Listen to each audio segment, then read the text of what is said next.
Kumusta mga brad? So alam na nga po natin lahat na nilabas na nga sa Pilipinas ang SYM Husky ADV 150 na sinasabi nga po ng karamihan na mas matindi pa or mas malupit pa sa ADV ni Honda. Pagdating kasi sa specs at features niya, kargado talaga. At dahil nga po doon, marami talagang taong natuwa. Yung iba nagbabalak na talagang bumili. Yung iba naman nag-aantay lang kay mama nila kung bibilhan ba sila. Samantalang yung iba naman na wala talagang pambili, sinasabi na lang nila na sus, ang pangit niyan. Ang baba ng ground clearance.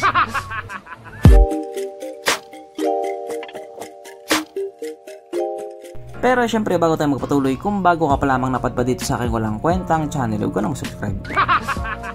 So yun na nga, hindi pa man nakakabuelo ang SYM Husky ADV 150 dito sa atin, may bago na namang sumunod sa kanya or may bago na naman silang nilabas. Syempre hindi sa Pinas. Yes po, may bago na naman silang nilabas. Mas pinalaki at mas pinagwapo. Katulad nga po doon sa Honda, meron silang ADV 160 at ADV 350. Sa SYM naman meron silang Husky ADV 150 at Husky ADV 300. Ano sa inyo? Natamimi kayo, ano? O ano, natamimi kayo, no? O alam po nating lahat na kalalabas lamang ng Husky ADV 150 dito sa atin. Tapos sinundan agad nila ng 300. O diba? Ang galing. Ang totoo kasi niya mga bra dito sa atin, oo, kalalabas lang niya. Pero sa ibang bansa, matagal na po siyang nilabas. Pinagsawaan mo na doon sa kanila bago nilabas sa Pinas. Kaya dito sa atin 150 pa lang, sa kanila may 300 na. Kaya kung gusto mo makarating dito ang 300 sa Pilipinas, pagsasawaan mo na nila.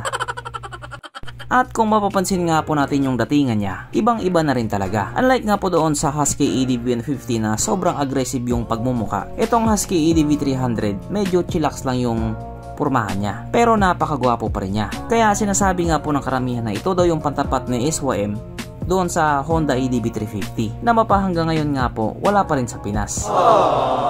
Kaya dahil dyan, pag-usapan na naman natin kung ano ba meron sa motor na ito at kung gaano nga ba talaga siya kaganda. So ito nga po ang pangmalakasang adventure scooter ni SYM, ang kanilang Husky ADV 300 na mayroong 278 cubic centimeter engine displacement, 4-stroke single cylinder, single overhead cam with 4 valves, fuel injected at syempre ito po ay naka-liquid cooled. Kaya hindi po siya panis sa Honda Click 125.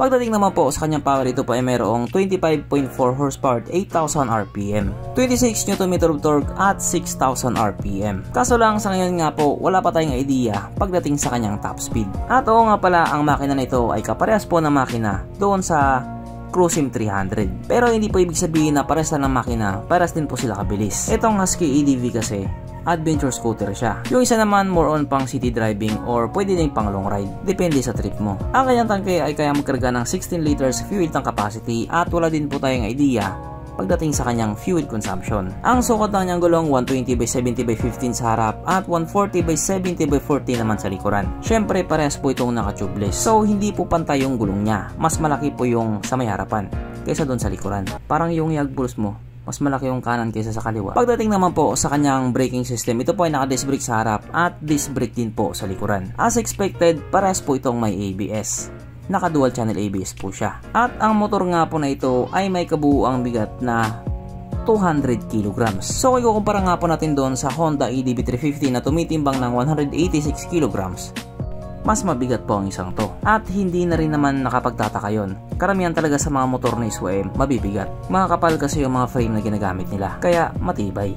Mapunta naman po tayo sa iba pa niyang mga features. So ang mga ilaw nga po sa motor na ito, naka full LED na po. Simula headlight, taillight at pati na rin po mga signal lights. At speaking of headlight nga po, hindi man ganun kaangas doon sa 150cc pero astig pa rin yung pagkakadali nila. Bumagay din kasi yung DRL na nilapat nila. Ang kanyang gauge panel syempre ito po ay naka TFT display na basic na nga lang po para sa kanila. At syempre ito po ay naka keyless or naka smart key po siya. Karamihan nga po sa mga motor ngayon, ganun na talaga, naka-keyless na. Yung ibang pintuan nga din naka-keyless na. Ang delikado lang doon yung mga basher, baka maging brainless na.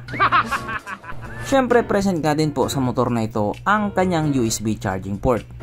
Na para kahit saan ka nga po magpunta, hindi ka na mangangamba na baka malubat yung cellphone mo. Kasi nga, manonood ka pa ng Pornhub.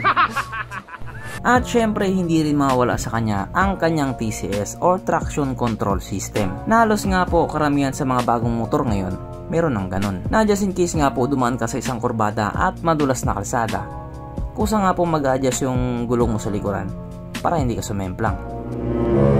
Pero dito, may TCS man o wala, hindi ka talaga sisemplang. Sapagkat nandito na nga po tayo sa exciting na part, ang kanyang mga suspension. So sa harapang bahagi nga po, ito ay ginamitan ng telescopic fork. At sa likuran naman, ito po ay gumagamit ng dual shock absorber na ayon nga po sa mga taong nakagamit sa motor na ito, maganda ang bounce.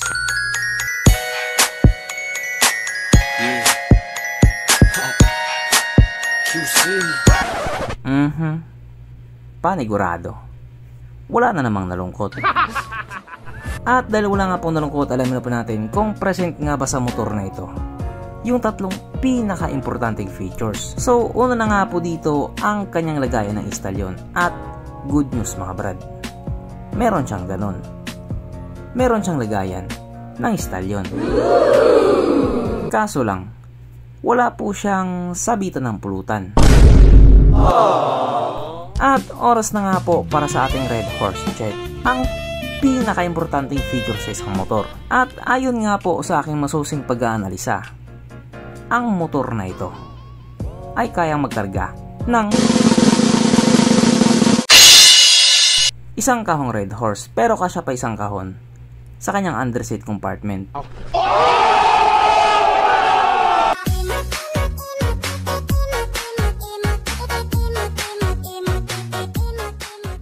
So therefore ang motor na ito kahit pa paano recommended. At ito na nga po ang inaabangan ng lahat, ang kanyang presyo, kung magkano nga ba talaga. Sapagkat ang Husky EDV 300 nga po ay nagkakalaga ng 27,800 Chinese yuan, na kung i-convert nga po natin into Philippine peso, ito po ay papatak ng 221,000 pesos.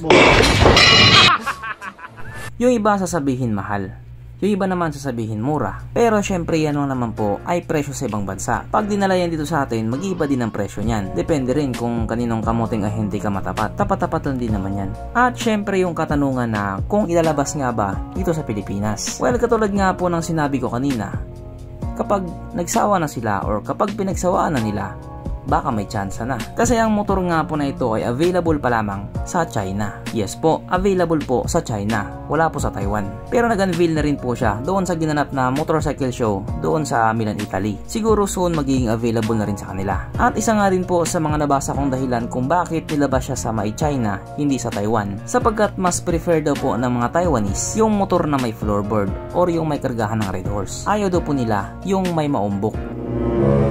Pero para naman sa akin, gusto ko yung maumbok. At alam ko kayo din, gusto nyo rin yung maumbok. Oh, manyakis, manyakis. So hanggang dito na lang muna mga brad. Kung may gusto kong sabihin or gustong idagdag doon sa mga sinabi ko, mag-comment ka na lang sa baba. Okay, bye.